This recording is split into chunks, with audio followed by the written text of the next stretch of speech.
The Consumer Price Index just hit 330.293 in March 2026, and that single number is flashing a warning sign for every consumer, every homebuyer, and every investor sitting on the sidelines waiting for relief that may not be coming. This is not a small move. This is not noise. This is a data payload that tells you exactly where your money is going and why your paycheck keeps feeling shorter every single month. Let's break it all down with the exact numbers from the Federal Reserve's own database. Start with the headline, CPI. The CPIAUCSL index, that's the broadest measure of consumer prices covering all urban consumers, came in at 330.293 for March 2026. 1 month earlier in February, it was 327.460. Go back to April 2025, and it was 320.302. That is a gain of nearly 10 full index points in less than 12 months. To put that in plain terms, the basket of goods and services that cost you $320 roughly a year ago now costs you $330. That is not a rounding error. That is real money leaving your pocket at the grocery store, at the gas pump, and everywhere else you spend. The trend here is not your friend. Every single month in this dataset shows prices moving in one direction, and that direction is up. Now let's go inside the number, because the headline CPI is only half the story. The core CPI, officially called CPILFESL, which strips out the volatile food and energy categories, came in at 334.165 for March 2026. That is actually higher than the headline number, which tells you something important. The stickiest parts of inflation, the things that don't swing wildly with oil prices or crop harvests, are deeply embedded in this economy. Core CPI in February was 333.512. In April 2025, it was 326.467. Again, a relentless climb. When core inflation is running this persistently, the Federal Reserve has a serious problem on its hands, because there is no quick fix. You cannot cut interest rates your way out of structural inflation without risking a second wave that would be far more damaging than the first. So what is the Fed actually doing? The federal funds rate has been sitting at 3.64% for 4 consecutive months.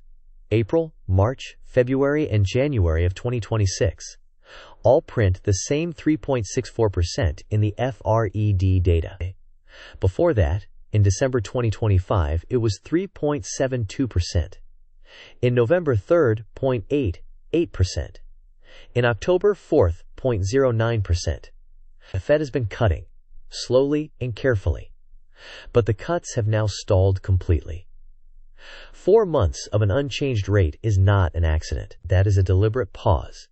And the reason for that pause is staring at us in the CPI data. With headline prices at 330.293 and core prices at 334.165, the Fed cannot justify aggressive cuts without sending inflation back into overdrive. The market has been screaming for rate cuts, but the data is screaming back that it is not time. Now here is where this gets personal for millions of Americans.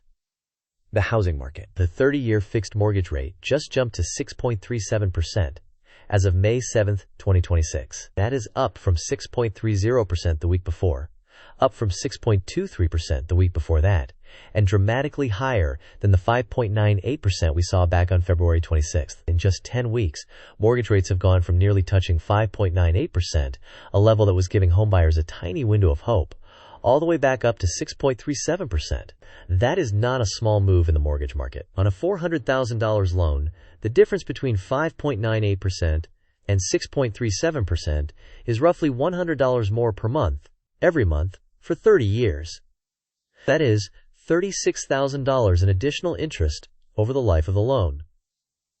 And with the Fed parked at 3.64% and inflation refusing to cooperate, there is no credible catalyst in this data that suggests mortgage rates are heading meaningfully lower anytime soon. Here is the warning sign that ties all of this together, and it is the same kind of signal we flagged when consumer data flashed red before. When headline CPI is at 330.293, core CPI is at 334.165, the Fed is frozen at 3.64%, and mortgage rates are climbing back towards 6.37%, you have a consumer squeeze happening in real time. Wages for many households are not keeping pace with a CPI that has climbed from 320.302 to 330.293 in under a year.